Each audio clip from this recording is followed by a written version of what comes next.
sikhumbule kuphakameni noThabo Sambothi. 98.4 FM uThabo Sambothi obingelelayo uhlelo sikhumbule kuphakameni. Siyabingelela konke umlaleli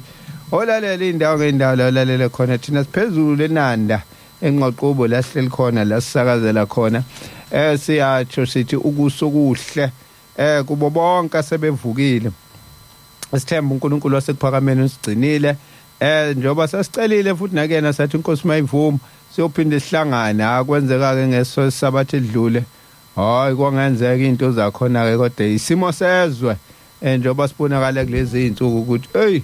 hayi konke nje ku upside down uthuthu uhlele lokhu kwenzeke lokhu uhlele lokhu kwenzeke lokhu kungabi njengokucabanga kwethu kodwa ke sesivukile. Sikhumbuleke ukuthi siyatholakala lapha ku Facebook page 98.4 FM siyatholakala ku Facebook page sikhumbule kuphakameni. Siphinde futhi sithole ku WhatsApp 0687649969 0687649969 uzophinda futhi umlaleli usithole einkundleni zonke njengoba sengiyibalile la uzosithola khona usithole na ku YouTube sikhumbule kuphakameni. Ake sizweke manje ukuthi sesikhona.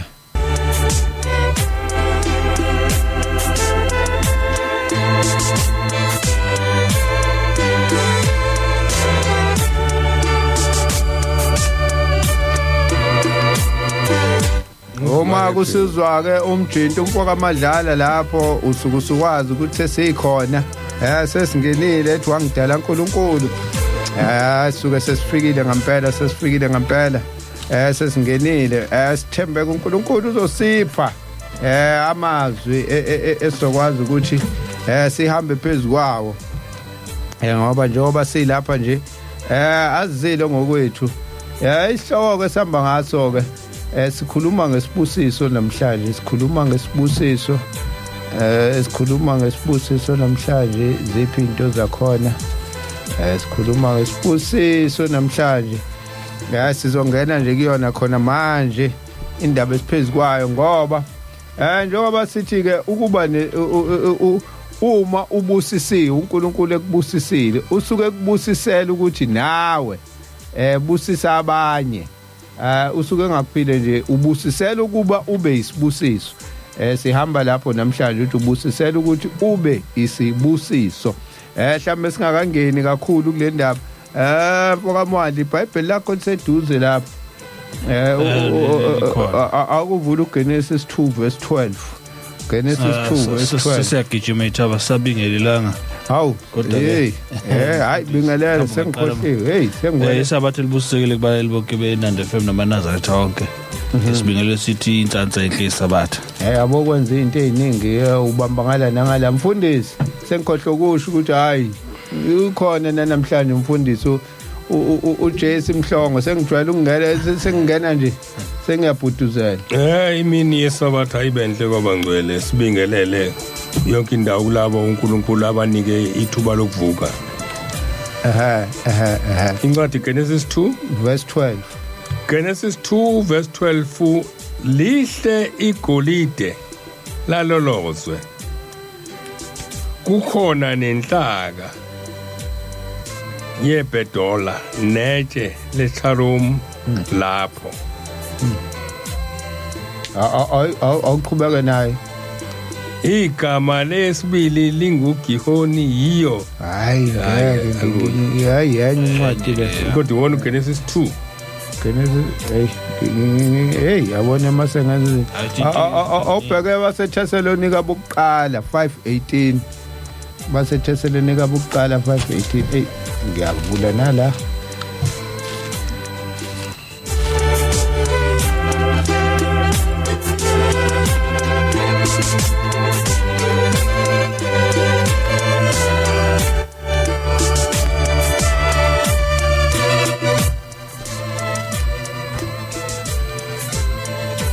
Kukho konke bongani inazo ke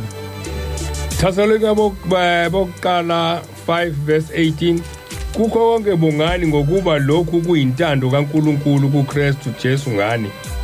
ningamcimi umoya ningakudeli ukuprofeta vivinyano konke nibambisise okuhle dedani kukho okubonakala kukubi.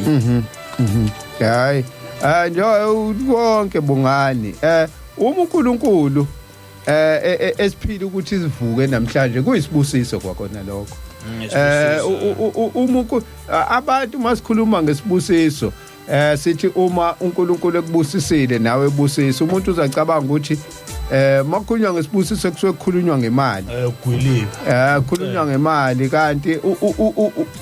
ukuvuka kuyisibusiso njoba silana nje uNkulunkulu usiphila amazwi ukuba sizokhuluma indaba zakhe lokho kukodwa kukudlulisela isibusiso ngoba sicaphuna amazwi akhe siwadlulisela komunye nalo omunye uzothatha amazwi lawo kaNkulunkulu awadlulisele komunye kuyisibusiso lokho ngoba lozo wathola naye uzothi hayi bengayinakiki into kanje bese naye ekwazi ukuthi ingakho ke kuthiwa mawuyisibusiso nawe iba isibusiso kwabanye ngoba lokho nakho ziningi indlela zokubusiswa ungabusisa ukuthi ube nezingubo eziningi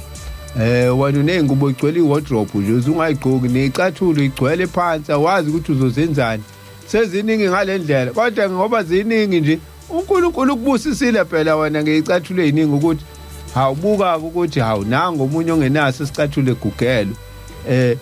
thatha kulezi zakho nawe umbusise futhi naye futhi uzothi inkosi kubusise ukuze kuzokwanda lokho nakho isibusiso ke makuthiwa ithi mawunesibusiso bese ubusisa abanye akuchazi ke lokho ukuthi ke usuhamba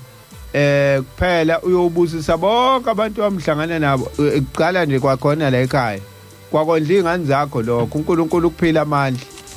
ukuthi iba isibusise izingane zakho ondla umndeni wakho khona abantu ababhizi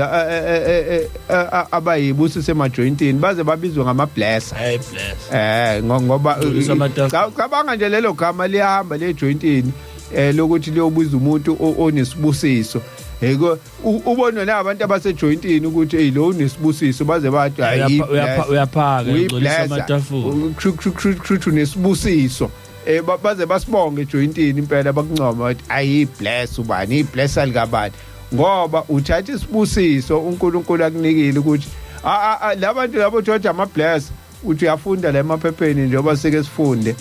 nako social media kuthi ubosho uma wengane akazondla izingane kodwa hayi la emajointini hayi uyaziwa mase efikile ukuthi hey yena ubiza uthwala phambili kabi kodwa manje izingane zakho ucaka ukuthi hawu usibani lo kade simbona nje ko social media egeza imoto ngewayini elibizayo uzibona ikhotha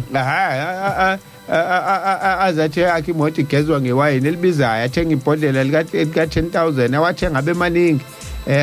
athela imoto yakhe nje ngamabhodlela ewayini kodwa uthi uyazwa kuthiwa ingane yakhe akayondlile umuntu kongasazi isibusiso kodwa uma umntwana kaNkulunkulu asazi isibusiso ushembe simlandela nje uNkulunkulu wambusisa ngakho lolu lwazi ayimnike lona ukuthi akabuye naye azotshela thina ukuze nathi sizophenduka sikwazi ukuthi sibe abantwana bakaNkulunkulu uNkulunkulu wasiyamkhombisa ke kwaba isibusiso ukuthi amkhombise izulu washo ushembe wathi hey umuzi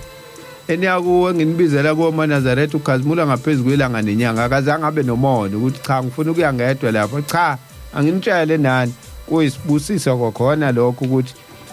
uma ukudlulisa ulwazi kuyisibusiso manje umuntu wathi mayicabanga isibusiso acabanga imali anginamali mina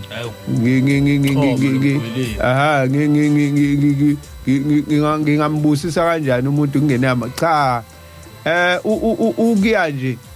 uyobheka isalwazi samakhelwane wena unamandla noma kuyagulwa kamakhelwane ukuvakashela umuntu ogulayo wena uNkulunkulu ukubusisile ngempilo ukuthi wena ugulanga namhlanje kodwa nangiya usibani akaphilile usephelelwa amandla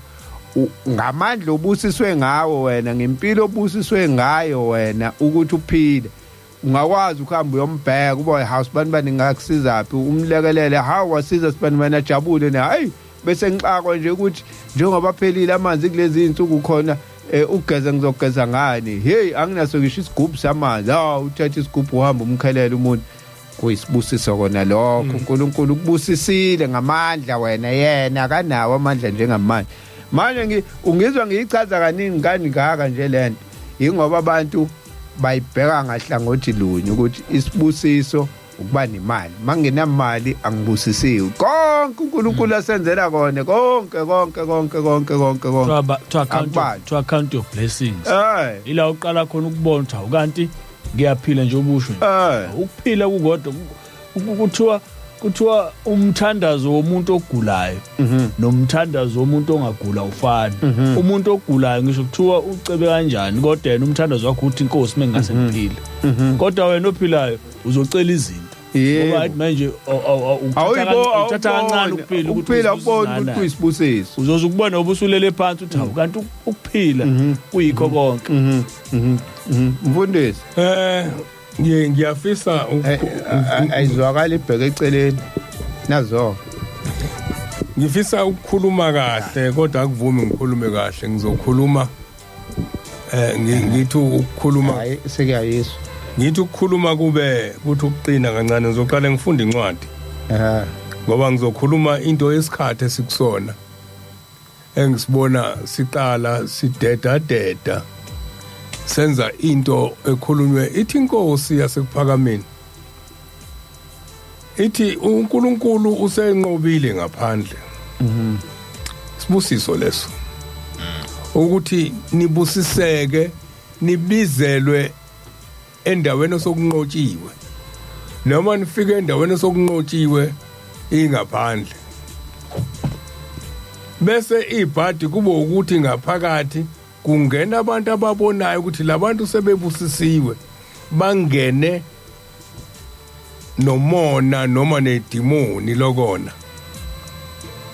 incwadi engizoyifunda ke ngizoqala incwadi yabase Roma 11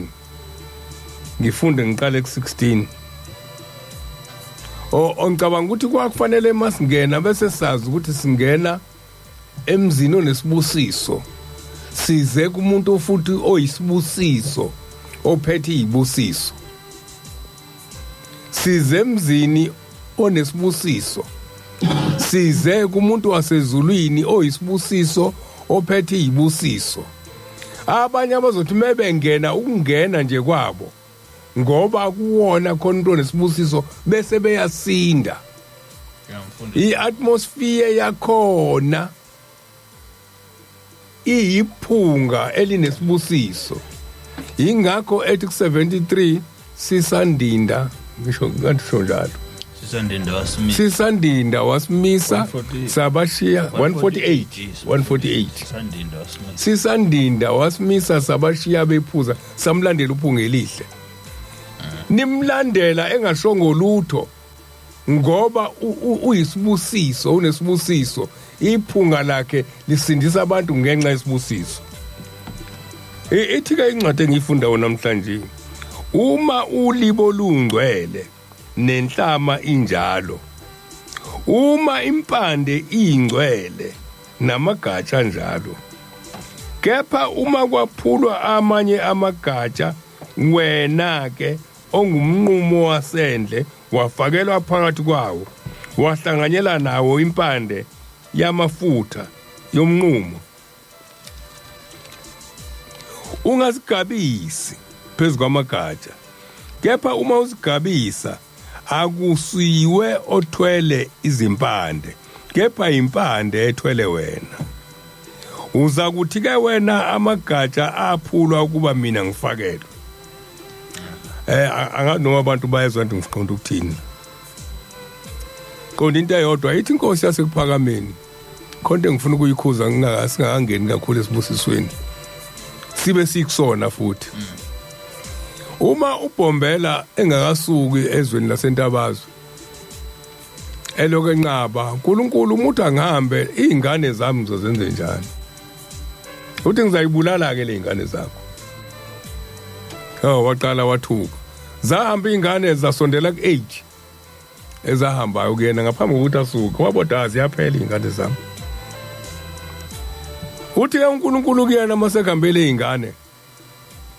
wena ngizakunika izingane eziningi khohlwa yilezi uthi ngoba wena uNkulunkulu ungilimazile ufuna ngithathele indlela muzwane ngishawa umbani ngalimala abusekho ubuntu obungenza ingane kumina uthi ngizayizala kanjani lengane uthi ke ziyozalwa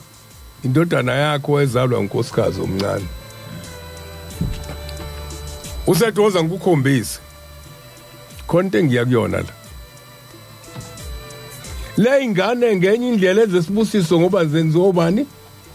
zimenyezelwe uNkulunkulu zingakaqhamuki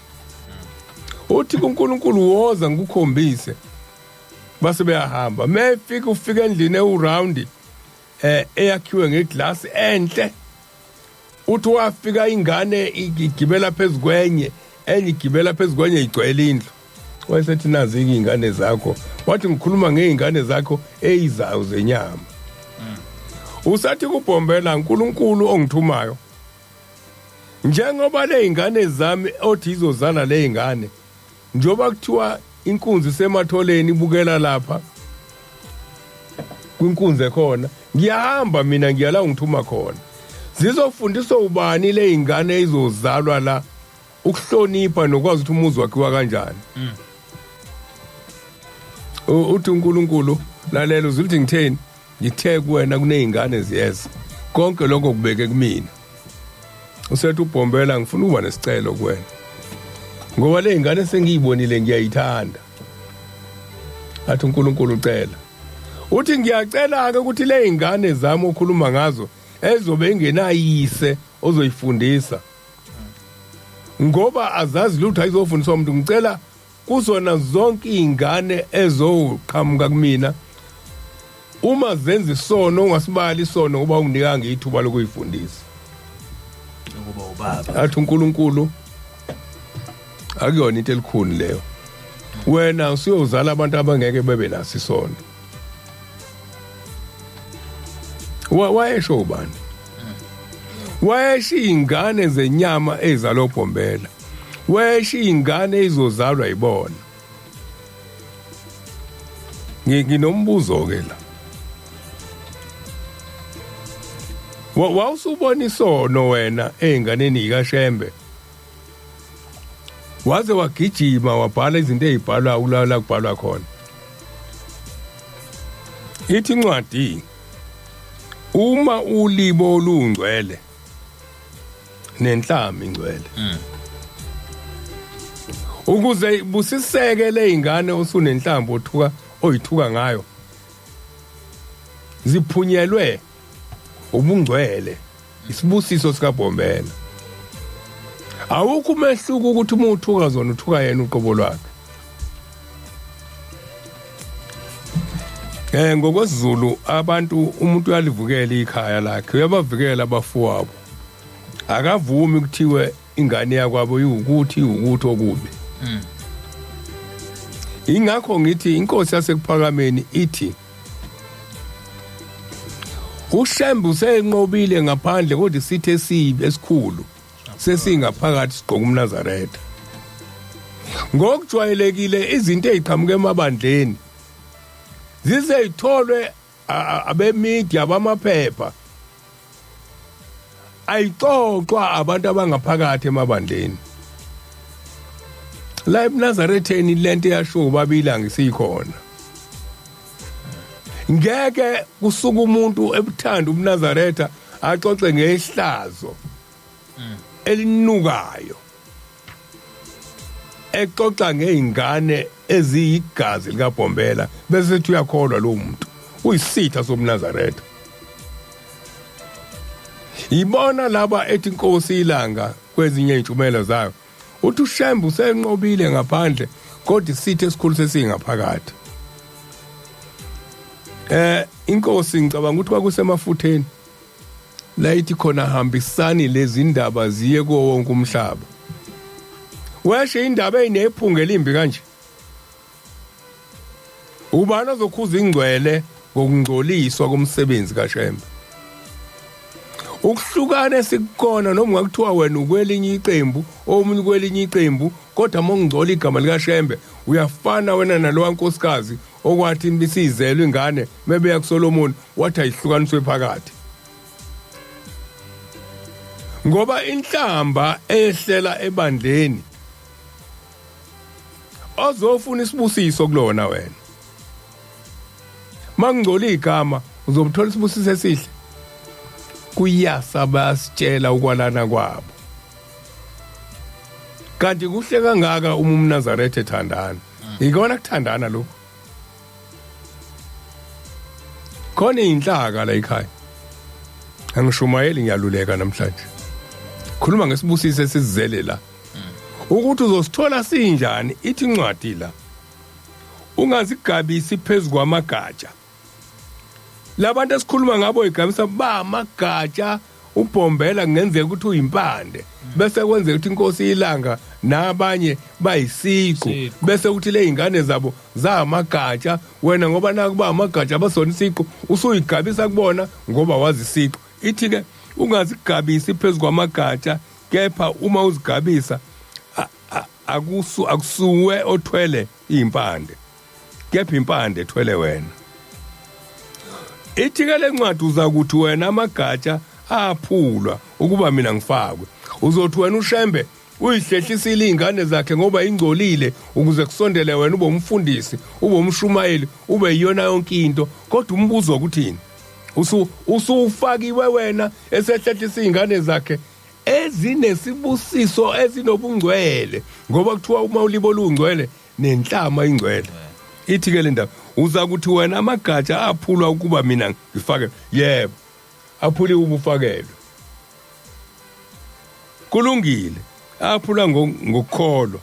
wena umi ngokukholwa na wena ufakela ukuthi ungene ngokukholwa inhlamba loyithiwayo ukukholwa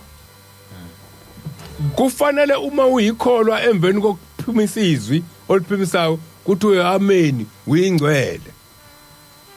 sithi sihlabelelo sikaShembe kuyasa basitshela ukwalana kwabo ngenye indlela uma ukhuluma ngokwalana uma ukhuluma ngengxabano uma ukhuluma ngobubi lokuhlukana okukhona abantwana abahle basezulwini kwakhulunywa ngakho sasingazi ukuthi kukhulunywa ngako nje kanti labo kuthiwa abagqoka ingubo emhlophe asebezovukela umbuso ngaphakathi kushiwo nina qobolweni mucabanga mase kwenzeka inhlanhla noma kwenzeka ishwa athi ubhombela ngiyabuya namhlanje afika afunde lezo izinto ezikhulumayo ngabazukulu nangamadodana akhe ucabanga ukuthi ofike ethi wazikhuluma kahle mntanami ufaka ingubo emhlophe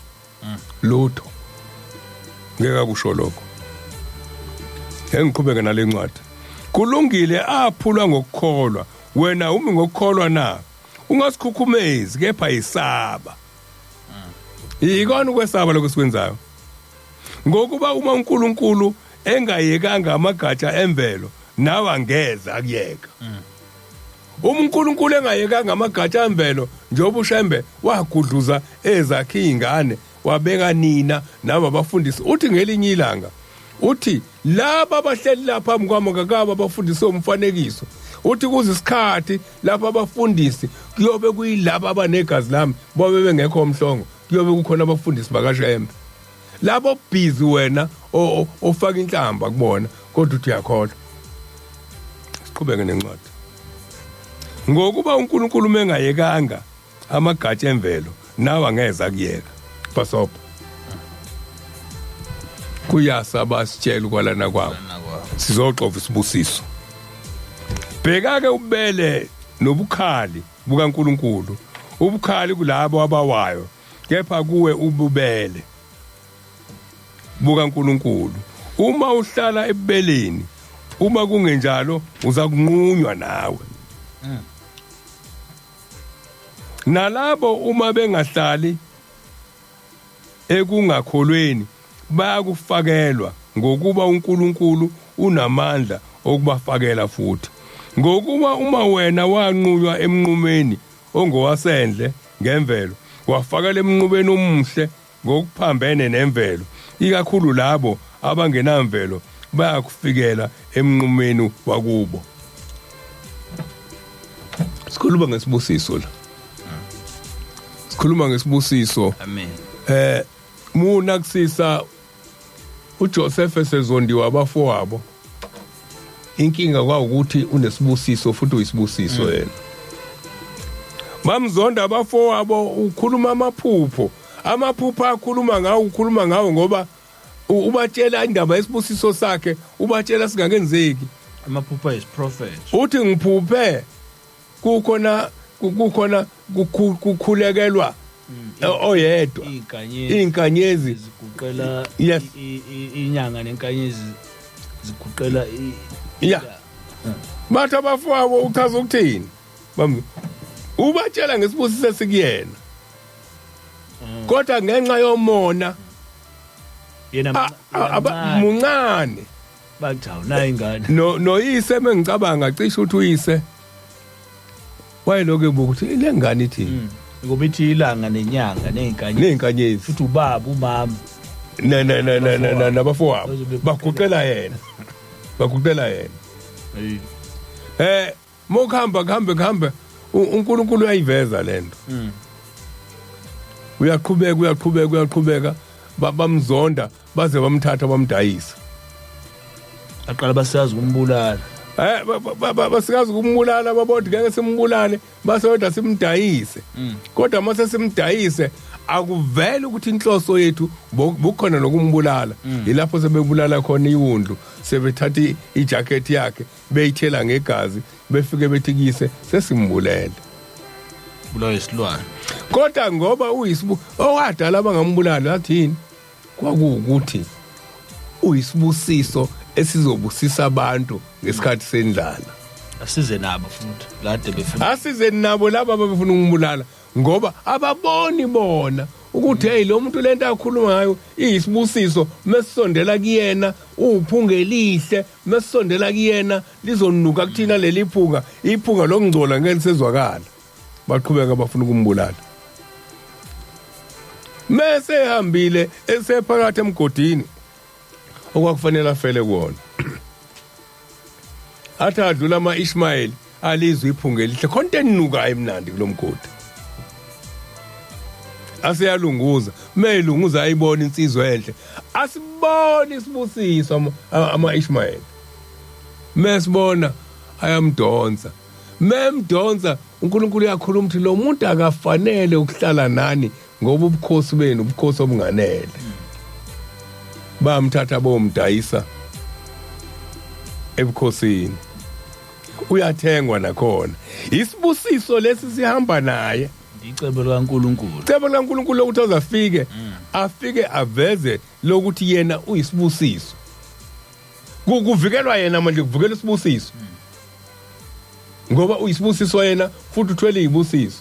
mase efika lapha uqala phansi futhi kufuna ukukhombisa ukuthi uyisibusiso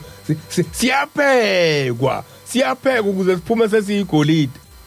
uyathatha uyaboshwa mase eboshiwe uchaza iphupho lenkosi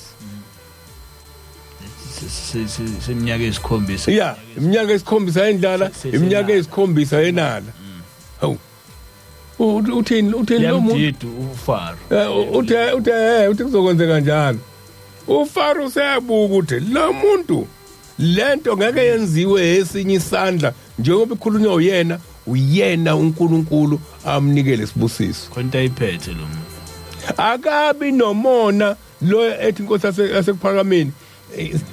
isingaphakathi kuFaro endlini kaFaro kwangena ngaphakathi insindiso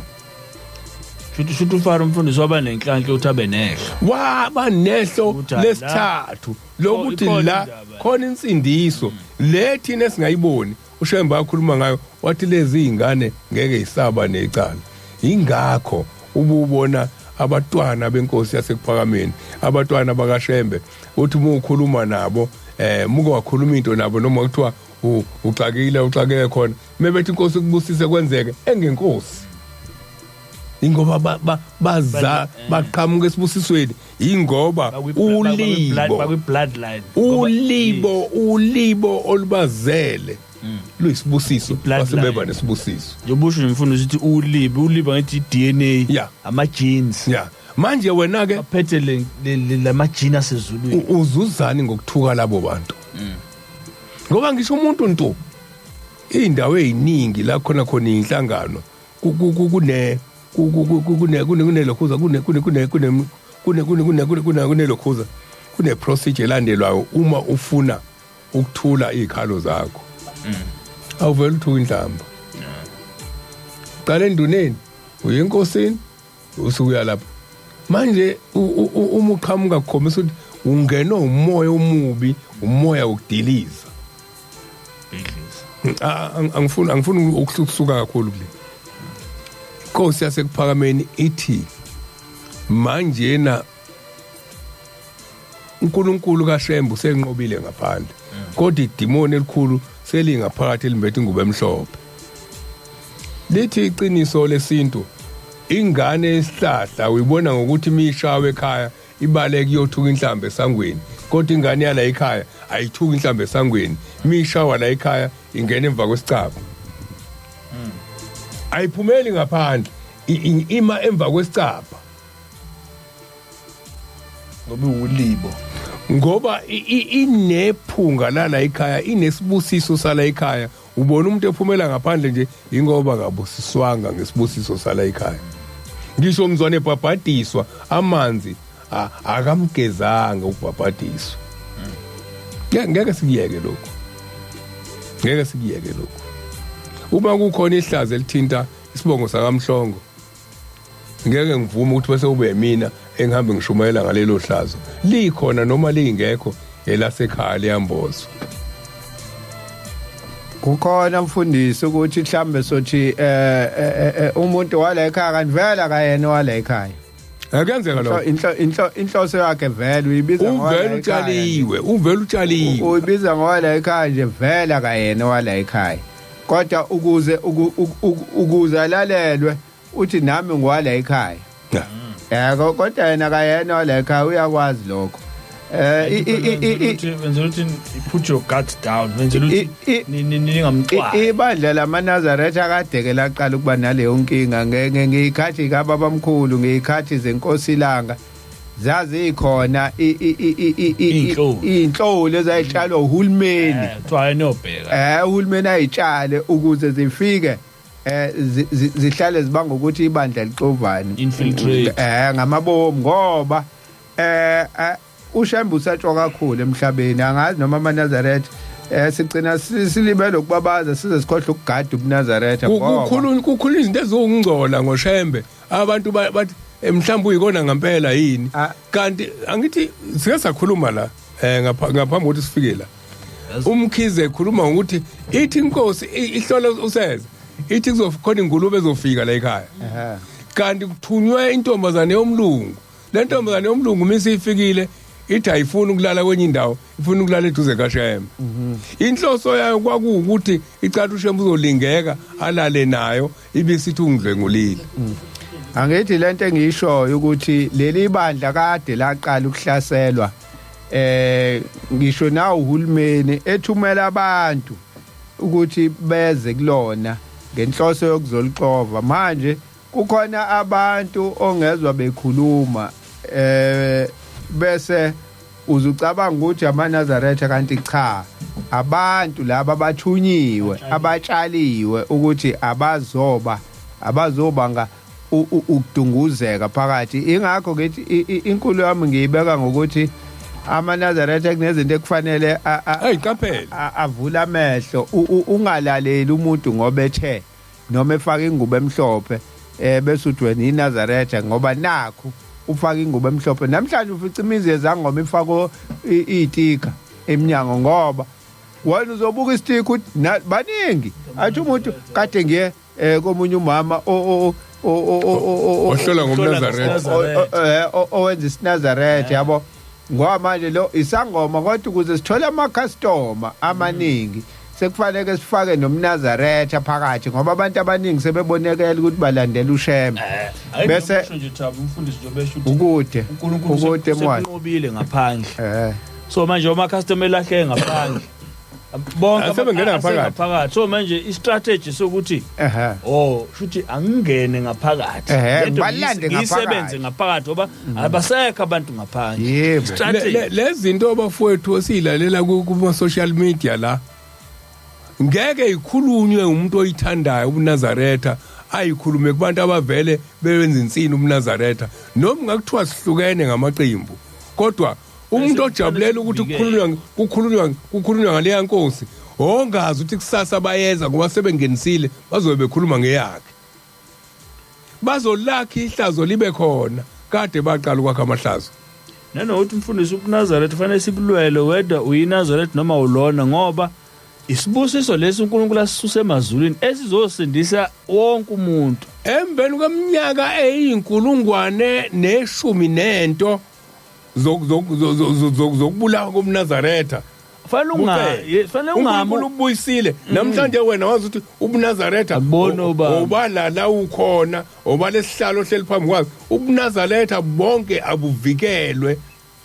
yazi umfundisi usakhuluma nje kanjalo uyasikhumbula isibusiso esaphuma seyimoto esaphuma inkosini ila ngenhlangakazi saphumela ngisho abantu abangakholwa abantu manje bagijima ngezimoto abazi ukuthi isibusiso semoto sisukaphi ngangikhona kulowo nyaka ngakutshela ibhasi yaka Gukrash la ngaphinda ngene yayishayelwa umgobhozi la ngaphinda ngene ke eNanda mujika la sendise 320 seduze 320 ethi inkosi makuphezulu yakhuluma yayingasho ukuthi amandiya yayikhona legama enokay yathi hlukana nalawa amabhasi alabo sibanibani namhlanje yathi ngiyani ikhiphe isibusiso ethi ngiyanibusisa lapho ngakubalela izimoto ezazikhona zamaNazaretha mhlambe kwakuuphewa ewehamba ngeDodge eCream White bese kuba oba nomunye wena emoto kwalesikhathi bese kuba nakusenkhodla isibongo sale ndoda kodwa imoto mhlambe zazi u3 4 zamaNazaretha okwakuthiwa kwakufika lezo moto kuthiwa sokufika ithewu uthi ke ngalelo langa uthi namhlanje ngonyaka ozakushaye ninemoto nonke ngalelo langa ngalowo nyaka olandelayo zagcwala lapha eMdlodi ngasebridgeini zagcwala izimoto zayinqwa kwakusahamba ngomgwaqo omdala makukhushukwa hayi lo sujika phezulu kwakhanya ngalowo mgwaqo omdala leso sibusiso safika manje na ke namhlanje sesikhohliwe ukuvikela lobuNazaretha esiphila ngapha sesikhohliwe ukuvikela lobuNazaretha sesikhohliwe ukuvikela leligama sesivuma nje ngokusheshsha kukhuluma abantu athuka inhlamba phakathi kobuNazaretha ethi inkosi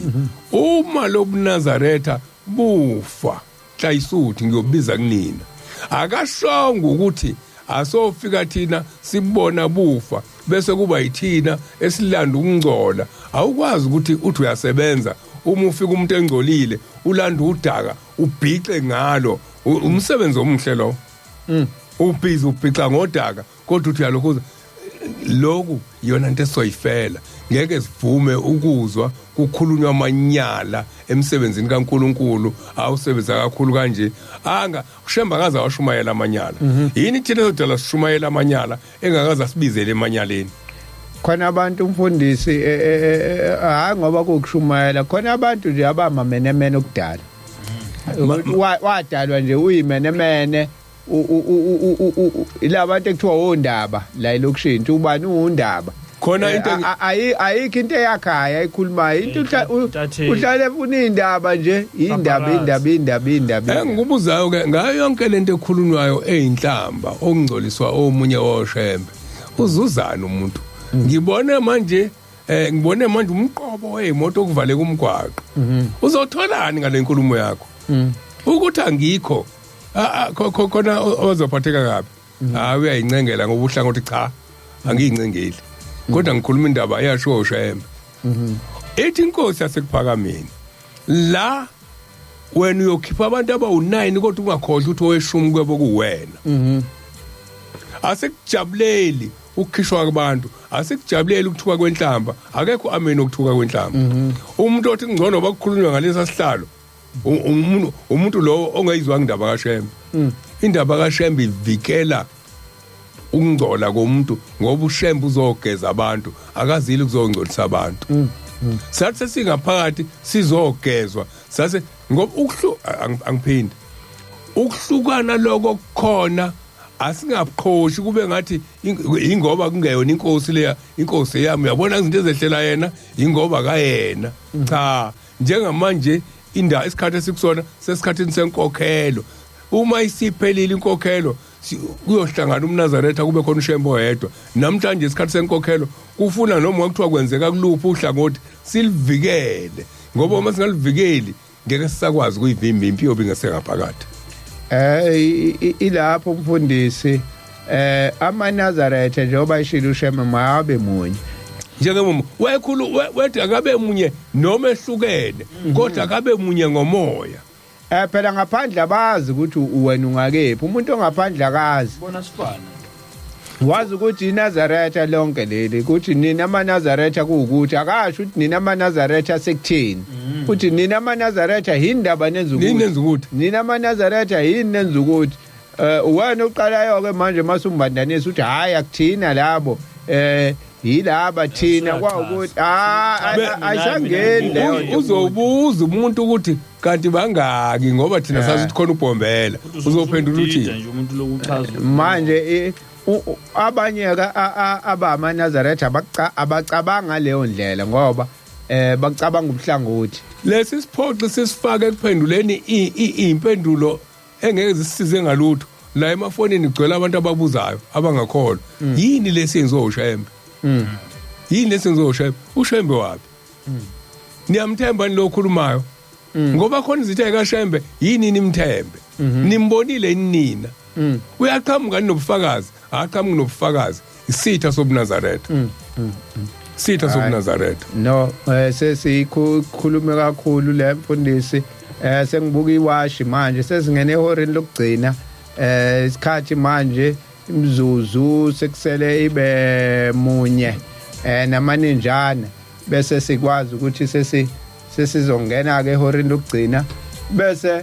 siqhubeka nayo le ndaba yesibusiso sike singene nje kahle ke sihlahlele kahle sekumzuzwana impela sizothi masibuya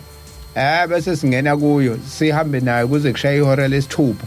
ungakhohlwa umlaleli ukhona WhatsApp 0687649969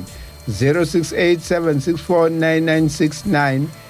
ukhona futhi no Facebook page uthi sikhumbule kuphakameni ukhona futhi no Facebook page uthi Nanda 88.4 FM emva kwakho umzuzwana hayi nanku umzuzwana saset nazo-ke ihora lesihlanu-ke manje nqo sesathi kuyogwinya amathe siyabuya sikhumbule kuphakameni Nanda 88.4 FM Thabo kaSambothi umfundisi Jesu Mhlonga kanye nobaba uSandile kaMwandla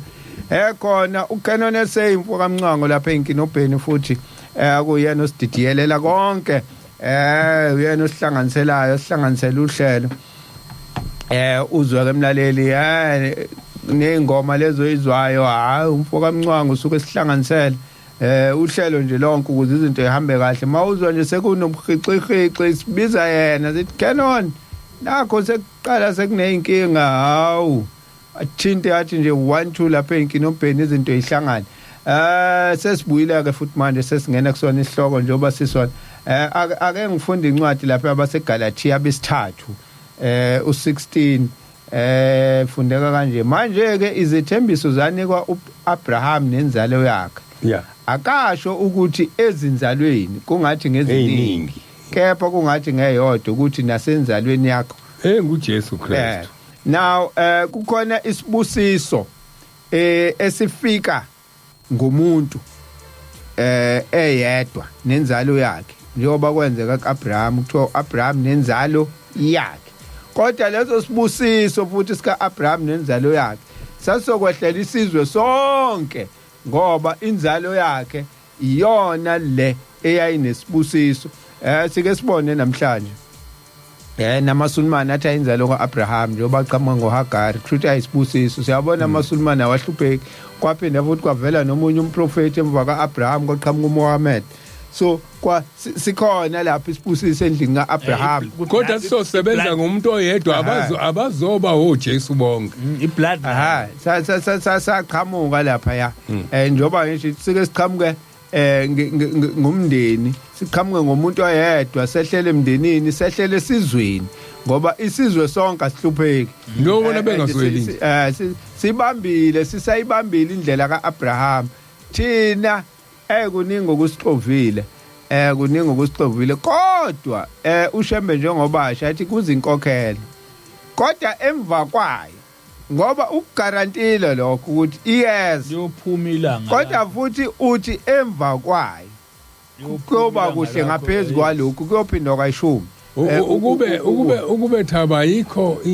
inkani kuleyansizwa ebikhuluma ngazo besoyidlala manje uyabona khona inkani kodwa ikhuluma yonke indaba kaBhombela nalesikhathi esikusona yayikhuluma icela ukuthi ngoba idiniwe manje asifuni kakhulu ukufaka umuntu odiniwe la nganoma nami ngidiniwe namhlanje mhlawumbe ngenze ukuthi ngidiniwe kodwa yabona nje esiyikho manje ikona impela akhuluma ngako futhi yavela lento ukuthi sebengaphakathi hayi into ayisho Shemba amazi kaShemba waweli phansi khona incwadi engiyiphambanisile ekuqaleni ngicela ukuya kuyona ngathi uGenesis 2:12 kanti uGenesis 12:2 hayi 12:2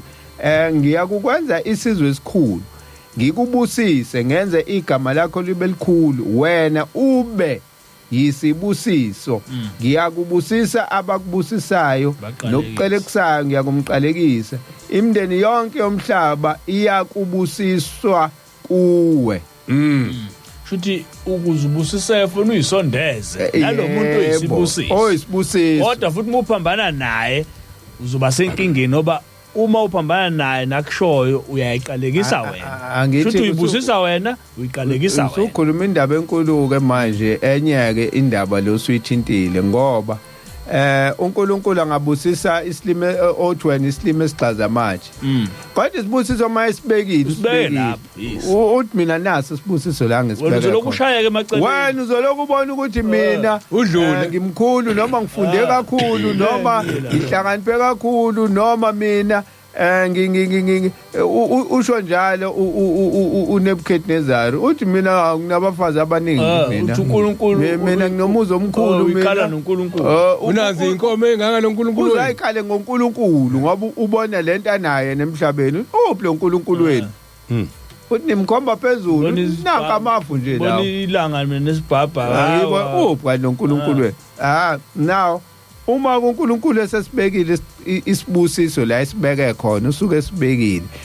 kuya ngokuthi ke sinawo inamehlo kusibona ukuthi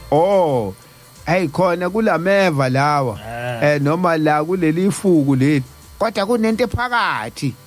elapha ngaphakathi okuyiyona uNkulunkulu bese unaka yona kunganaki into eyiningi ungabheki into eyiningi kwabheka into eyiningi njalo Thabo ngicabanga isihlabelo lesi esithi kuphakama uyidili lazo zonke izizwe ithi inkosi ilanga izizwe zomhlaba bezilindile ukuthi uNkulunkulu uzothumela umuntu wasezulwini uthi zaseyibheka uthi kodwa ithe seyibheka zathola ukuthi lo muntu lona oyidila zonke izizwe ophethe ukuphakama zathola ukuthi kodwa umuntu omnyama uthi manje zaxaye ukuthi manje thina ngoba simhlophe thina ngoba sizinwele ezinjeni sizakusondela kanjani lento ishoyo ke Thabo ukuthi uNkulunkulu usibusiso la isibeke khona usibeke lapho ukuthi wena wenze njani kukuwena ukuthi uyayisondeza uma ufuna isibusiso noma iso manje into ebashaya manje bona bashaya ukuthi isibusiso umuntu omnyama manje thina sabelungu sizosondela kanjani noma siuhlobo oluthize lesizwe sizoya kanjani kulesizwe lesi angithi kufana nakho ukuthi umuntu ocebile abone isibusiso uzomunye uzobona ubuhlanga abone isibusiso ehleli kumuntu ohamba ngenyawo yena ehamba ngemoto eneyimoto hayi nemoto athi hawu engani uliftwa yimini umhlongo uphi lo nkulunkulu wakhe uphi lo nkulunkulu wakhe kanti ngesikhathi engilifta ngisuke mina ngi-upgrade isibusiso sakhe eke ngifundele incwadi ya engifundele incwadi eyiseluleko incwadi yabaseRoma 12 iqala ku14 babusiseni abanizingelayo busisani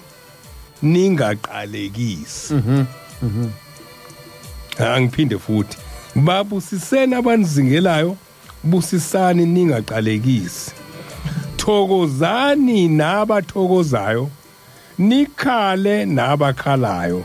mani benhlinziyo nye ningazindli okuphakemeyo kodwa yaneliswani ngokuphansi ningazishayi abahlakaniphileyo inkinga ibe lapho kukhulunywa ngesibusiso ukuthi mase nibabusisile ningayishaya abahlakaniphileyo engani usufuna ukuchoma ngayo umuntu ombusisile manje omenzele utho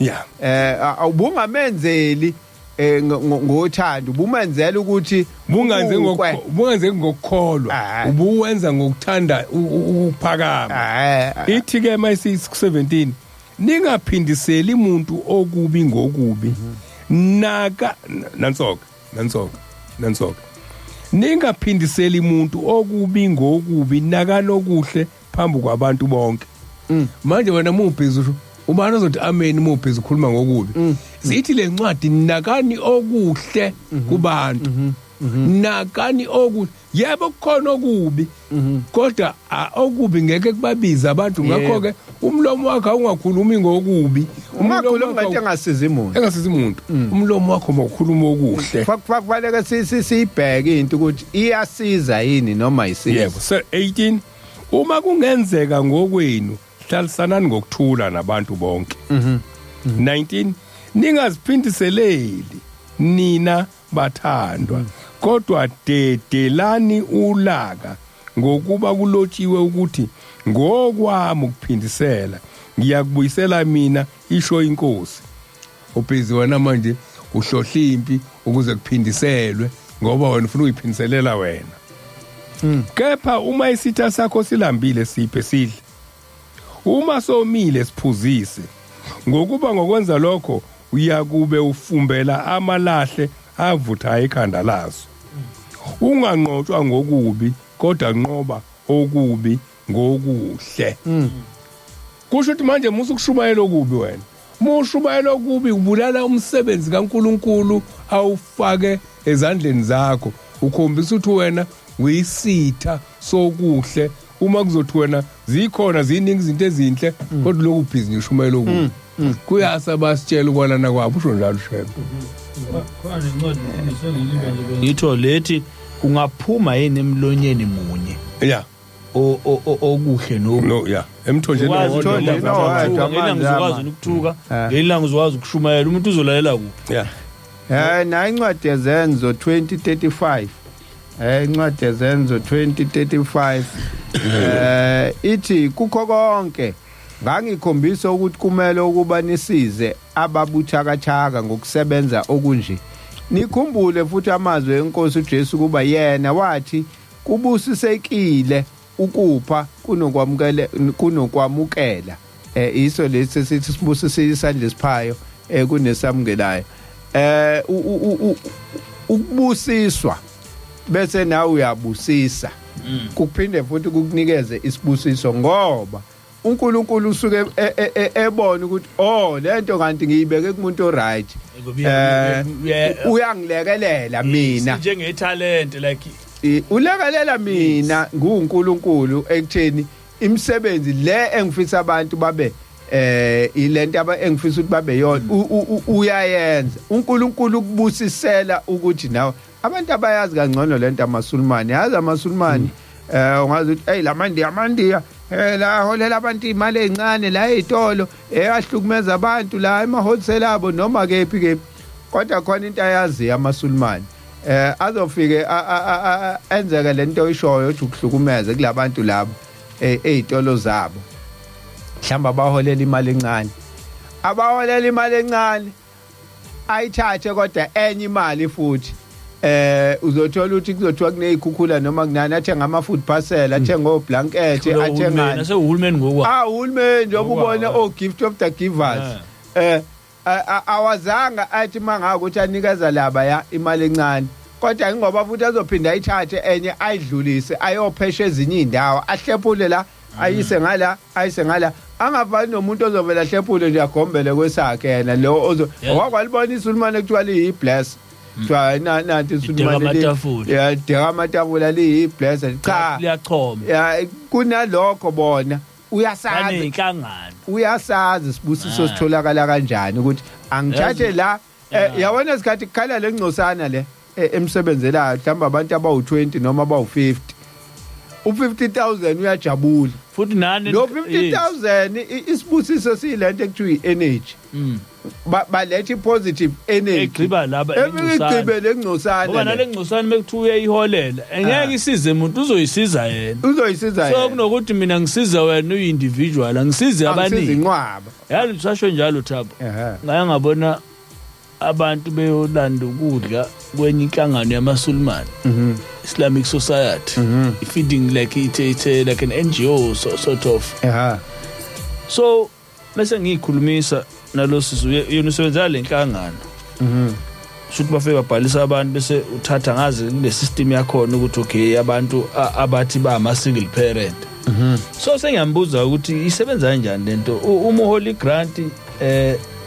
bayakunika noma bakuniki uthi no bona abasebenzi kanjalo ukuthi ayiholy grant eceleni lento isho Thabo bona bazothatha isibusiso sabo sobusulumane yebo uthi lo sisi ume ngichazela umethe umuntu ngithi mina okay go phela ezinye inhlangano zezibheke ukuthi ubaba uyaphila noma ubaba uyasebenza uthi lo sisi no as soon as uma wengane ethi ubaba akekho empilweni yomntwana noma wayilahla ingane uthi amaSulumane akuthatha lokho as umfelokazi so uyabona ukuthi date ingakanani kuthina umungondli ukuthi asikwazi ukuzondla thina ukondlela isizwe sethu sizosondlela esinye isizwe sona sithatha isibusiso ukuthi uma wena ubaba uphila shothi wabothi sesifirst phila ukuthi awukho engcenyeni yokuba umndeni so bona bathatha isibusiso ukuthi izokulungela kanjani ke izinto wena bazi imfihlo yesibusiso bazifike esibuza ukuthi wena nje ubungondli sizokondla thina wena uyaphila uyonke khona empilweni engane noma ukho thina sithatha isibusiso sokuthi uba lento emkhumbula umfundisi umfundisi uJudge Uzonto story sakhe ukuthi wafundiswa iSulumane yabo uzaba uJudge Zondo namhlanje uthi wathi mesethi uzokhokha lathi iSulumane ngithi mina khokha ngokuthi usiza abanye enza lokhu engikwenze kwena kwabanye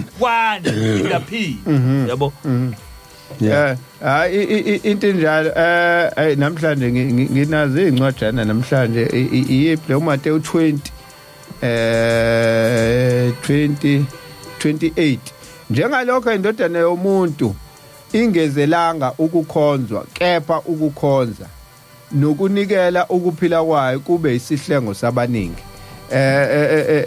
ileyo nto ke thina ke esishayayo lokhuluma ngathi nasifuna ukukhonzwa uma ngikwenzele into uma ngikwenzele into sekufanele ungikhonze ukhuluma ngokuthi lathi iSulumane kuZondo cha ungabuyi mina njengoba benginika wena bengakunikeli ukuthi ubuye ulethe kumina nawe enzela abanye ukuze lento izoqhubeka mina ngifuna ukukhonza ukuthi hey hayi futhi ngifuna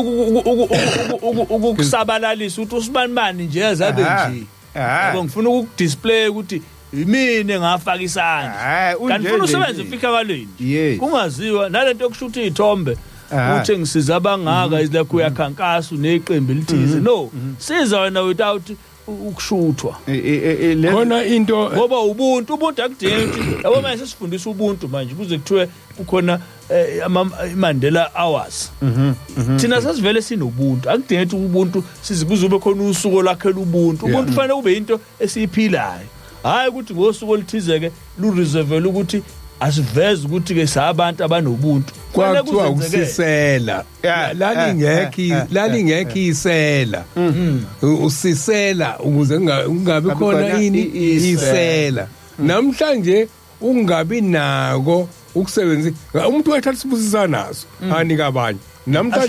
namhlanje isibusiso sudeye sakho siqondene nawe awumnika omunye bese kuba khona isela yazi wasilisho leligaba sisela ususisela uyasi angithi bokwenziwa nje mangifika mina ngizokwakhe eduze sokhweni lami ngiganiwe ngalobona umkhwe wami mebodi ngifika nginankomo ukhipha inkomo zezimbili nenkunzi eyodwa uthi mkhonyana gada la oloku ngibuyisela njalo inkonyana emizele ogcine ngakutha gcine sokuyimina kuneyinkomo eziningi ngaphezulu kwakhe ngoba akazi ukuthi inhlanhla ingakanani kumina uzofuna lesibusise ngifika naso la sokuthi ngithatha ingane yakhe ngoba ukuhlangana nengane yakhe kuyisibusiso usethi ke awuthathe la manje la ke khona into embike uma uqanjwe igama lelo gama uqanjwa lona leyisibusiso uma igama lethi unkosikazi chaza ukuthi uyinkosikazi uyinkosi enkulu uma umuntu ekuhleba uhleba inkosi uma umuntu ekuhleba uhleba inkosi utheni uNkulunkulu ngokuhleba ngeke ngifunda incwadi 30 izaga khona lento sikhona kubantu iqale kanje nala esontweni umuntu ahamba ayohleba umfundisi enkosini iqala lapho kulahleke oyibusiso ithi ke lencwadi engiyifundayo izaga 30 verse 20 ngizoyifunda nje isho okuningi 10 wokuqala ungahlebi inceke enkosini yayo ufuna ikuthuke ube necala lalela kwenzakalani ngelinye ilanga omunye wabafundisi ngizosho ukuthi umfundisi ubani kudala ayiqali lento yabantu abangcolile ayiqali lento yabantu yomoya wokubhica abanye ngodaka babebhicana bodwa ngalesikhathi namhlanje babhica ngishushembe ngodaka abaqali ithi kusuka indoda inkonzo wawutshelwa yona mhlambe ngolesithathu inkosi ithumele ethi mfundisi sibani wena uzophatha inkonzo ngosuku olukuthi wezwa lo ukuthi lo mfundisi uzophatha inkonzo akamthandi umfundisi naye ufuna umsabotage uyahamba uye enkosini ufuka ukuthi baba umfundisi ubani uzoyiphatha kanjani inkonzo ngoba wenza ukuthi nokuthi wakubala ilalela inkosi isithi inkosi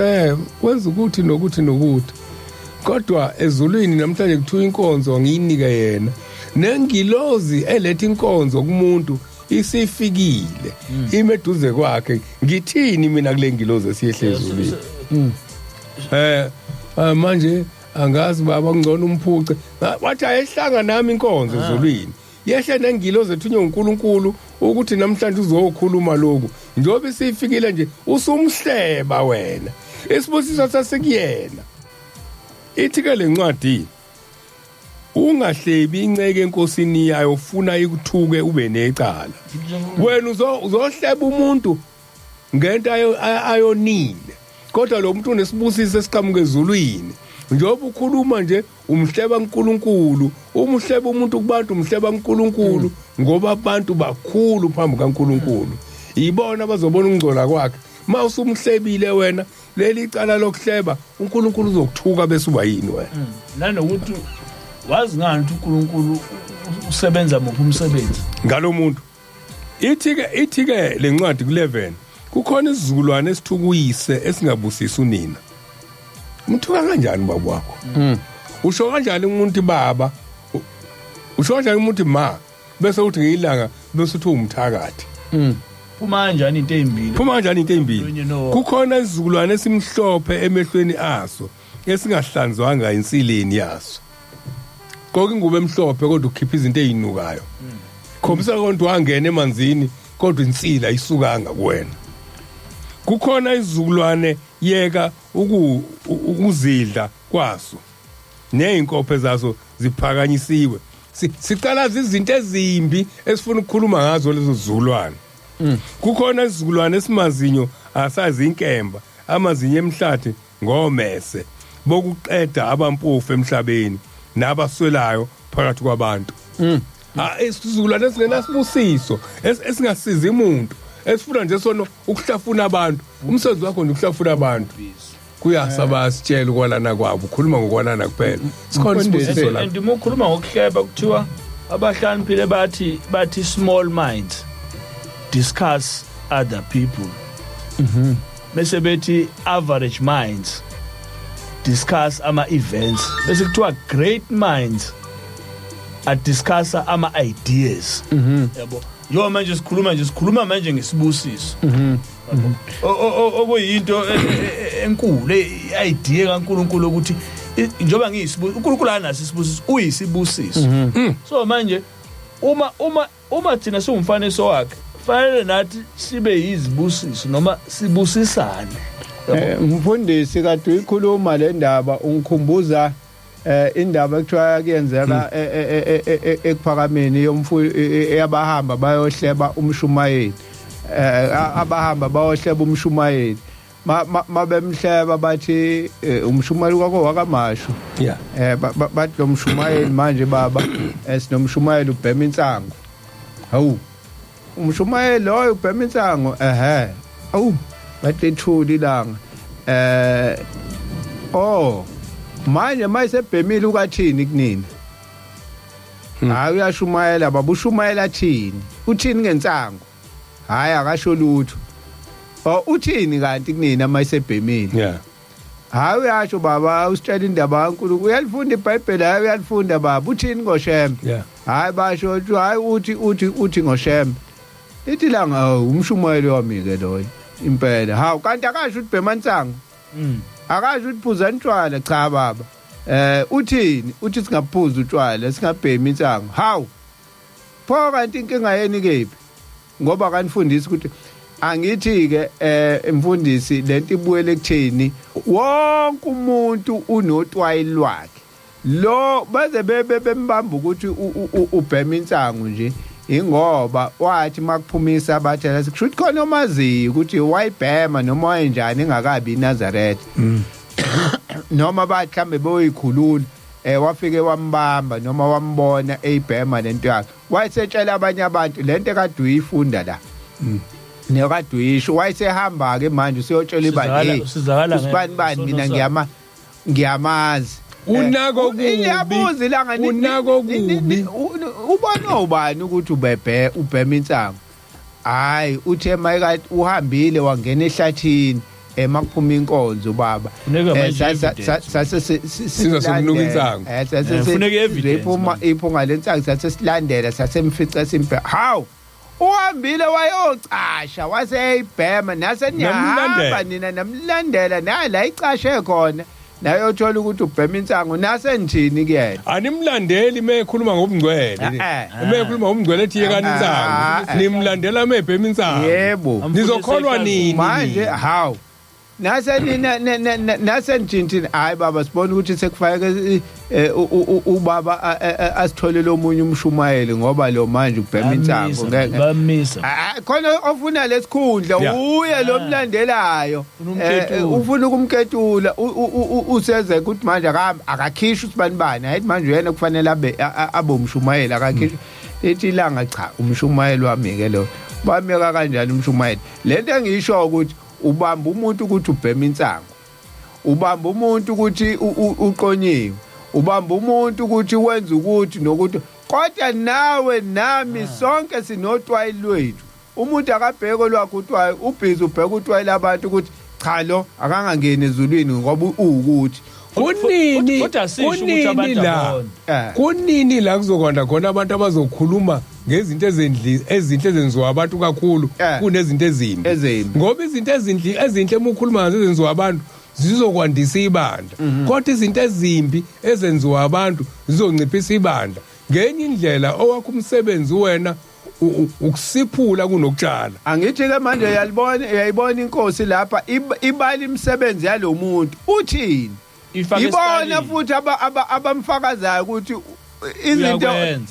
ziningi ezinhle azenzayo kunalokho okugodwa kwensanga abakubalayo babala izinto ezinhle zodwa bayibala phambi kwenkosi hayi uthi hawu wena hayi wenza kanje baba hawu kanti akanifundisi ukwenza izinto ezimbi cha akasifundisi baba hawu shuthi role yobushumayeli uyayifezekisa uwenza kahle umsebenzi uhlulwa isono sakhe yisi uhlulwa isono esikhulume ngeso ke siye lapha encwadini yezakha kuyena u30 siye ku number 17 sijombele ku 17 iso elikolodela uyise nelidelela ukulalela unina liyakukhisha ngamagwababa angasempuleni lidliwe ngamazinyana okhozi ngoba wena lakhihlo nje libuka izinto kuze likolode ukuthi ungakhuluma kanjani namunje elakhihla libuka okuhle bese lidumisa uNkulunkulu ibuyela kulathi uJesu khona ongakaza asenze sona akathathi bahluleka maze kuthiwa bathathi angithi ngesikhathi ebhala phansi ngomunwe ithenye insizwa wathi mebhala phansi ngomunwe kwaqhamuka izono zabo zonke kulomuntu owubhala phansi zaqhamuka ukuthi wabona umuntu wayibona enza lokho nomunye wayibona enza lokho uthe qambe ekhuluma etho ngenasona kamshaye sebeyibonile izono zabo lapho la ibhala phansi khona ngomuntu bahlukana naleyo nto manje nakakekho umuntu ongenasona ngicela ufunda incwadi le yamanazathe omncwa kababa mkhulu amazwi kababa mkhulu umekhuluma ngendaba yokubheka isono somunye umuntu uthi ubusisiwe page 43 izeluleko zikaShembe emzini wasekuphameni 7th March 1932 ubusisiwe nesihawu ngoba naye uzohawukelwa mhlazana ehlelwa usizi ngoba usizi akusilo lwamuntu munye olwabantu bonke abaphansi komthunzi welanga noma usakhululekile namhlanje osizini kusasa nawe uzobhajwa njengabanye ababebhajiwe izolo ubusiwe ungahamba emkhondweni yababe efisa ukuba bakhululeke ngokuba naye uzobhajwa kusasa abuzwe lobuhlungu obebuziwa yilabo banamhla ababebuza namhlanje ubusiwe bopha amanxeba abalimeleyo ngoba ukulimala akusikho komuntu oyedwa kwabantu bonke abaphansi komthunzi welanga uma uphilile namhlanje nawe kusasa uzolimala ufuna abazokubopha ubusiso wesula izinyembezi kwabadabukileyo ngoba ukudabuka akusikho komuntu oyedwa phansi komthunzi welanga ngokwabantu bonke uma ungakudabukile namhlanje njengabanye kusasa uzodabuka ufuna abakwesulayo nawe izinyembezi ubusiso ungahloli izono zabanye abantu efisa ukuba bakhululeke ubusiso lo ongabeki indlebe yakhe kwabahlebayo ngokuba ukuhamba ulalela izinhlebo zabanye abantu lokho kuyimpande yaso sonke isono ngokuba ungamthanda kanjani umakhelwane wakho onesazelo sokubi ngaye na ungakholwa kanjani umzalwane wakho uma wamukela inhlebo yabamhlebayo na ubusiso ohamba emgwaqeni engayicijisile inhliziyo yakhe ukuhamba elalela okubi kwabanye abantu yena aze akhubeke inhlizweni yakhe abe isitolo sezono zabantu azibuthe ngendlebe yakhe inhliziyo yakhe ahambe ejijela kuma social media inhliziyo yakhe ingeke imenamisa uJehova ngoba inhliziyo yakhe isemeveni ezono zabantu ahamba azibutha ngendlela yakhe azitshaleke enhlizweni yakhe zingesizo ezakhe uJehova ngeke ahlale endaweni eyingcindezi kanjalo bese kuba khona lethi yesaba yinde le ndaba ngeke ngiyiqede manje ithi yesaba singajomba nje sengiya ku paragraph 17 yesaba ukuhlola izono zabanye abantu hlole zakho lento eshu wena Thabo na umfundisi wenkosi hlole zakho uzosindiswa ungahlebi abazalwane nabazalwanekazi abonileyo ngokuba ubusuku nasemini basezinyembezini ngezono abazenzeleyo phambi kwenkosi uThixo ubunene uyamhawukela umuntu uyathanda ukwazi ukuthi akusibo ababi bodwa abonayo na nabalungile bayona qoqa umlomo wakho ungabi banzi kwabonayo ungababazi kakhulu izono zabanye abantu uma uzonda ababi uThixo uzokuzonda nawe ngoba lapha kuhlala khona uNkulunkulu yilapho kuhlala khona izoni Jehova nanokuthi umuhleki isono somuntu uNkulunkulu uyasithatha lesono abese kunika wena bese sikuhlula ngaphezulu kwalo siphinda bese manje ukuhleka kwakho kuphi ngoba manje test uNkulunkulu kusasa ibhalo ubani le Inkulumo kaBombela. Manje iqhamuka le yethi iqhamuka yokukhuluma ngezona size sihlasele ngisho isihlalo. Ikona kukholwa lokho. Umyalezo lokaShembe kuqhamuka pho lokwethu. Kuqhamuka ekutheni yileli iqembu elishuwa inkosi ilanga ukuthi sebe ngaphakathi abavukeli bombuso womNazaretha. Hayi yazikhumbuza indaba ngikhumbuza sesiphela isikhathi hayi ungaqhubeka sengizofunda lapha ku WhatsApp na ku Facebook uphuthume nje kunendaba yeSulman khuluma ngumprofeti Muhammad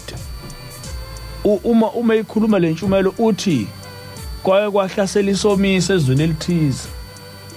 ekhona umprofeti kwaphula abantu kwahlushekwa nje kwashona imfuyo inkinga ekhona imvula yayingani kwandisomiso isikhathi kwandisomiso kwafika itshalo kwalamba abantu kwashona izingane kwashona abadala kwayinkinga nje abantu base bebothi no sinenkinga la ezweni base beya umprofeti wenkosi siyacela usuzwele uNkulunkulu ukuthi kungani sibhubhe kanje asuka umprofeti uMuhammad ayothandaza ngoba phela naye uyena umuntu okwazi ukuxhumana noNkulunkulu ngqo manje ipressure yabantu sikuyena manje ahamba ayothandaza ngesikhathi elindile ezama ukuxhumana noNkulunkulu avela ngamphendule kuqhubeka ukuhlupheka ngala manje uyayibona ipressure ekumprofeti ukuthi hawu bazothina abantu ukuthi manje thenjele kumina ukuthi mina umuntu oxhumana noNkulunkulu nami ngiyabafundisa ngendaba kaNkulunkulu kodwa manje uma sekunenkinga nami uNkulunkulu asangiphendula imphathe kabi lento yabo kuthe ngesikade uNkulunkulu bese yamphendula athi hayi nibona nihlupheka nje kanjena nineyinkinga kanjena kukhona indoda eyenza isono so nonke nje nihlupheka kangaka nje ngihlushwa kukhona umuntu la ezweni la sami owenza isono manje ngaloko ukucunwa kwami kubhubhisa wonke umuntu imphathe kabi lento sesingaze sife kangaka omunye umbuzo lo fanele sibuzona ukuthi ekhaya nasempilweni yakho ukuyibuzeni ukuthi mhlambe inkinga engakadalwa umuntu oyedwa mhlambe idalwa uwena mhlambe bandleni nje kuneyinkinga mhlambe ethempeleni kuneyinkinga nje mhlambe sizweni kuneyinkinga nje bese kuneyinkinga ezingaka South Africa mhlambe umuntu oyedwa nje mhlambe mina wena ohambela leli indaba bese ihlakaza uthi umprofeti abesethi abuya azo-address isizwe manje athi no inkinga ekhona lana nje basihlupheka ngaka inkinga kumuntu oyedwa awucabanga uba kwakuwena loyo uyazi ukuthi uyasenza lesono kodwa futhi usuyathola ukuthi kanti lesono osenzayo sesibhubhisa abantu abangaka uthi wasaba ukuvela lo muntu uthi manje umprofeti uthi no lo muntu akavele yabo nesizwe sithi no sifuna lo muntu aphume ukuthi kanti sesibhubheka kanje athi ubhize wenza isono lapha kwethu ebe azi ukuthi sayatshela ukuthi gcinisa abantu gcina u23 gcina u14 gcina u25 hamba umhlangano hamba inhlangakazi sibhubha kanje kanti wena unemikhubo yenzayo la uthi hayi lo muntu wasaba ukuvela uthi kanti lo muntu usaba nje ukuvela kanti uzoyilahla inkosini lo njengoba besho bamkhulu uthi lo muntu wakwalila ubusuku nemini athi awunkosi yami kanti izona kanti uhluphe ungaka lokuchitha kwegazi nokufa kwabantu kanti mina awunkosi ngicela ungithethele wayisola lo muntu lo wayisola uNkulunkulu angavela emphakathini kodwa wayisola uNkulunkulu kuthe bengalindela abantu yawo imvula kwaphela ukuhlupheka umprofeti usephindela uNkulunkulu useyabuza ukuthi hawu Nkosi wafike ngazama ukukhuluma nawe wangangiphendula emva lokho uzothi umuntu khona indoda kodwa futhi awuyisho le ndoda yiphi le ndoda lo manje ukhathazeka ngalo muntu ngoba manje uNkulunkulu umfihlele uthi umuphi lo muntu lo uthi uNkulunkulu angimvezanga lo muntu eonile yini ocanga ukuthi manje ngizomveza sengimthethelele yabo uthi uNkulunkulu lo muntu ukhalile kumina ngamthethelo nayamkela lokho wena ufunani wena manje ubone kumina onanga kuwena so manje uyayibona isifundo sale ndaba ukuthi isikhathi esiningi ungayenza into uyitshela ukuthi awubona kodwa igcina ishaya abantu abaningi ngomuntu oyedwa abantu bayabusiseka ngomuntu oyedwa futhi abantu bayabhubha uyathanda abantwana abasolayo uma ngizobheka ingayisoli kubantu ngiphinde ngayisoli uNkulunkulu awusona nakukodwa uyabo singakaqhubeki sengibuka isikhathi ngoba ngiyabona ngathi khona kusala ya nangibabuhlongwane eNewland East uthi mina esabatha ibenhle kwabangcwele bese ethi mfundisi wenkosi baba Sambothi nobaba uMpangazitha nikhuluma indaba enkulu eyisihlava esibi sokwethukwa kwabaholi bezihlangothi abathile nobuNazaretha jikelele kunenhlanhla ukuthi engake ngayikhuza ngokuphula umholo othile ngokuphula khona ngathi mhlambe eqonda ukuthi ngokuthuka yes uke washo bomhlongwana amehlo amhlupha kulensuku besikhuluma izolo ngokuthuka umholo nokuthepha kuvele ishintshela hayi injalo ngokuthuka umholo othile wohlangothi othile ethi akase inzalo kababamkhulu uBhombela ngahayeza ibhadi kuye ngathi angalinga gxeke noma athuka abantwana bakaShembe ngoba bonke banesibusiso sika Bhombela noma ngabe bangebona abaholi emhlongwane ake ngi nangla ivoice note lo Mahlambisa ake sizwe le voice note ukuthi ithini ake sizwe le voice note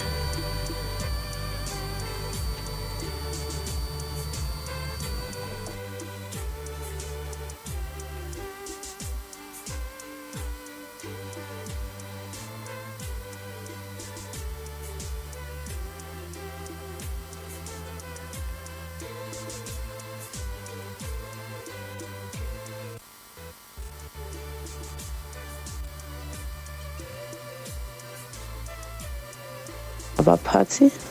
oproducer enina bomhlonishwa nesiphathele inkonzo enhle kangaka ngikhipha nje umndeni wami wonke wakaHlambisa ngithi alibelehlisa abatha kwabangcwele bese ngikhipha udadewethu oshadele kaNgcobo ngithi eyahambe kahle nodadewabo nabafowabo abaphile nabo eNtabankulu uJehova onyazo lezolo abusise inqola zomlilo abahamba ngazo baphinde babuye kahle bonke abantwana baNkulunkulu abaphile eNtabankulu magumba manomhlaba uJehova nje abavikele ezingozini angikhethi umndeni wami kuphela wonke amaNazaretha amagumba nomhlaba eNtabankulu ahambe kahle uJehova onyazo lezolo abusise awavikele amen amen uMahlambisa ontanga yethu mhlambe entabazwe uthi eNtabankulu ukhohliwe konke intabazo Harry Smith uqonde intabazo Harry Smith inamba lazibuye zaphuma inamba zabantu angisenazo yas Thulani Mkhungu sengisizokubheka ama message amadala imini yesabathe mayibenhle kwabangcwele amen siyabonga nibuyile inkosi nibusise nonke lapha e-studio keep up the good work ngithi impela ubaba umkhungo lo Thulani Mkhungo emlazi khona enye ayikho ake ngibheke lapha ku Facebook isikhumbule kuphakameni sizoqala lapha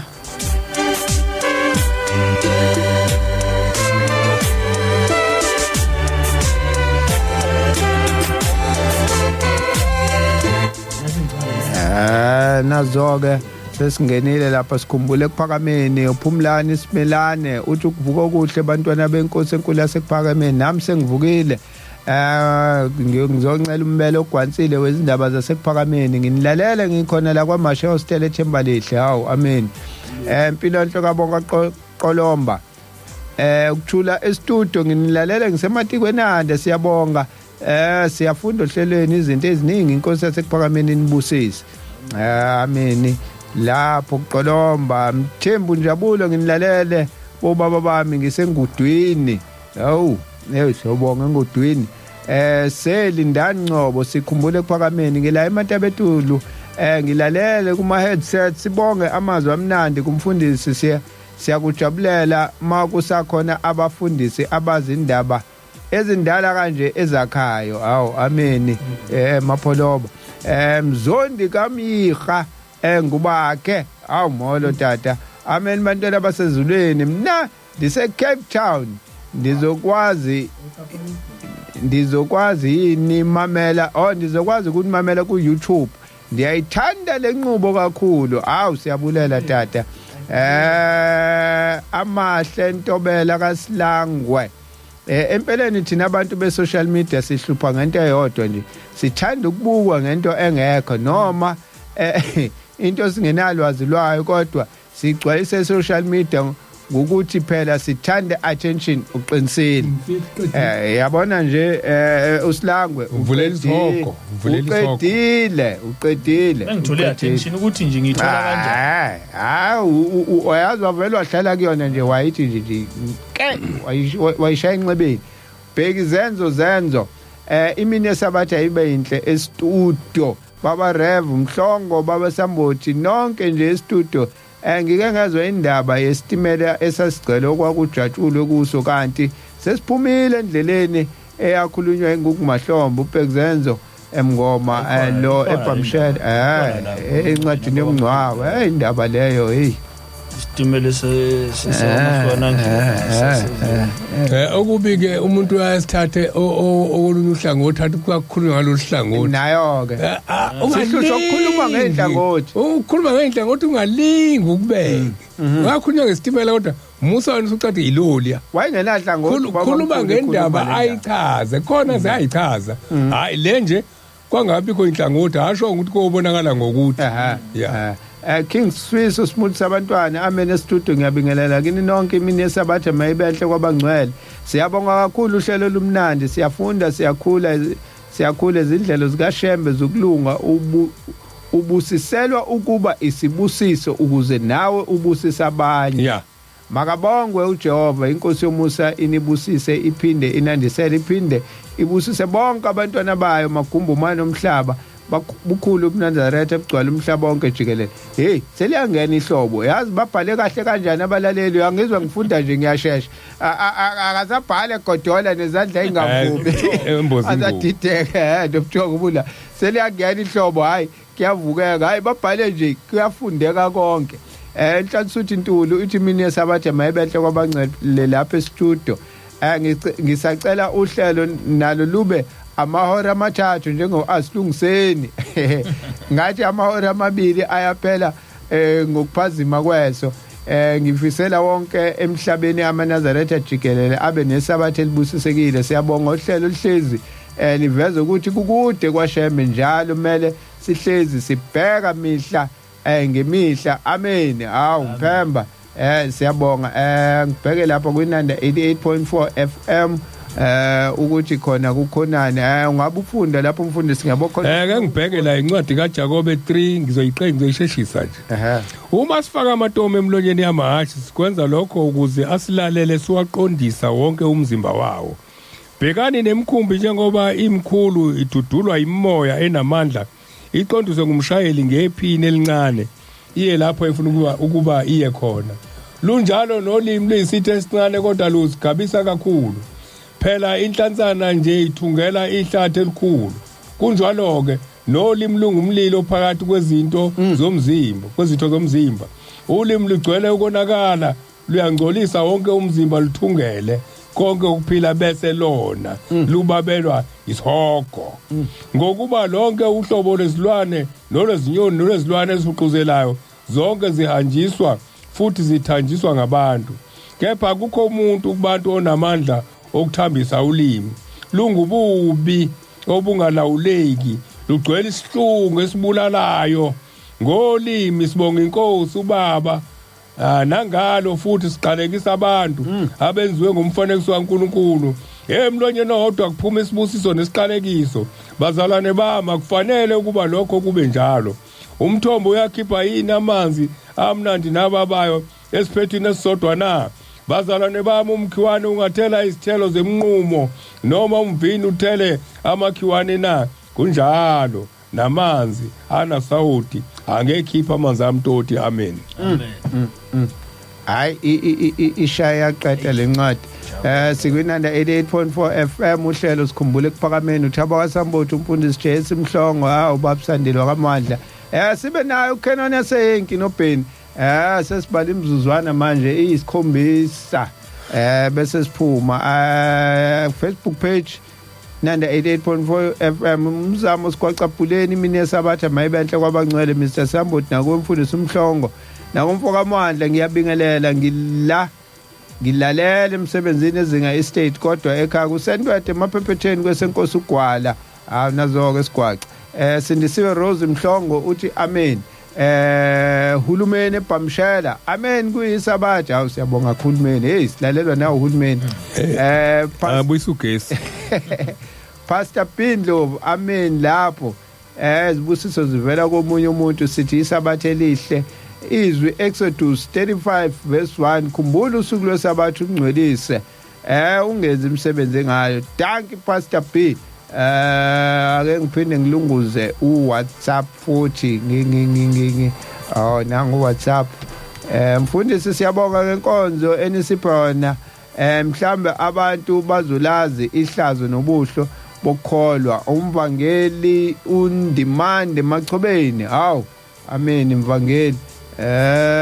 ya siqedile ke manje la siqhubeke ke ngala bengenza ukuthi ngiqede abalaleli bangasali hayi ngiqedile ngama comment manje kusakho kunye lapho umfundisi okunye kukhona kunye ukucela kubantwana benkosi enkulu yasekuphakameni ukuthi sifikile isikhathi sokuthi sihloniphane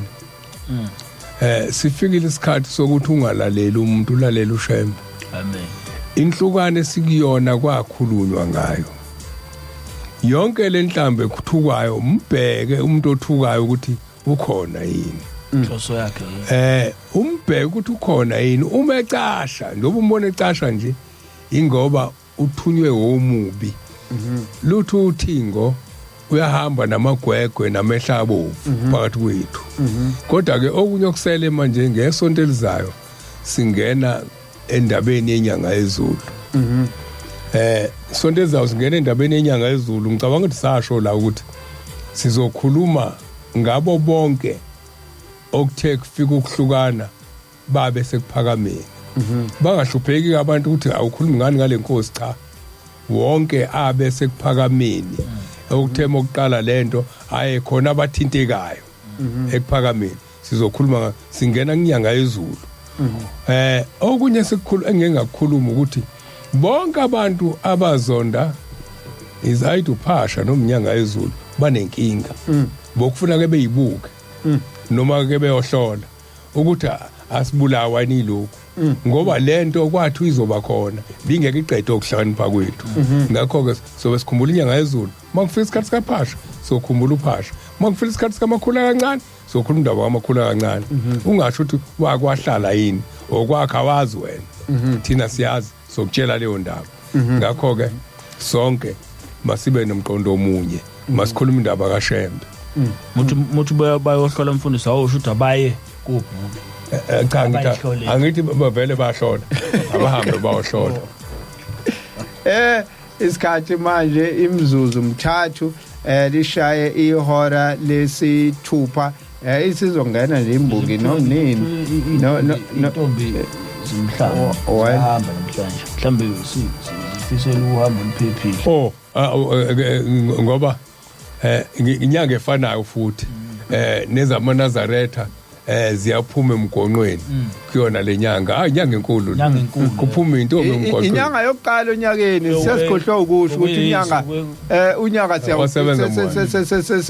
senginyangeni uqala umandulo inyanga yokunendulela ezinye inyanga kuyobusiswa insimi etshala abantu intombi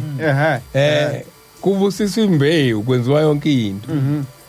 ezamaNazaretha nje ngomthetho zingene ngomhla ka25 July izophuma ngomhla ka25 September sikhulunywa ngaso umfundisi njengoba nencwadi yesabatha isho ukuthi iyobusiswa ngisho inzalo yakho yomzimba wakho. yes. Yeah. Fundisa indodakazi yakhe ingazoni. Kade ihleli ke 3 months ziyofundiswa. Ziyaphuma ngomhla wa-25 September. Sale nama-minishana. Hayi Siyabonga ukusikhumbuza baba uMwandla. Sekuphelile. Yes. Sikhumbule lokho ukuthi sike sithi ke and kwaqondana futhi nohamba kwelembe ejakhumbula khona lekukhulu kuyikhulu unyaka lesabatha ukuthi kwaqondene inyanga kwaqondene imikhosi emikhulu kuwumkhosi womhlanga kuwumkhosi wamakhuzana asephakameni qondana ngo kuqondene nomkhosi welembe kuqondene nonyaka waseAfrika yabona nje lenyanga nje impela inkulu balekile inezibusiso lezi sikhuluma ngazo isiyashimbonga siyasikhipha uThabo kaSambothi inkosi mayivumile kusasa 6 to 9 ntambama sithi asilungiseni mfundisi kusasa abavunyelwa imoya bangeza inkosi khona kaSibe ezobika sobe sikhona umfundisi umhlongo ngokamandla isabathi libusekile wonke abalali benanda FM namanazareta jikelele kukude kuphakameni amen hayi inkosi mayivumile ngesabatha ezayo futhi siyophinde sihlangane emini yesabatha mayibenhle kwabangcwele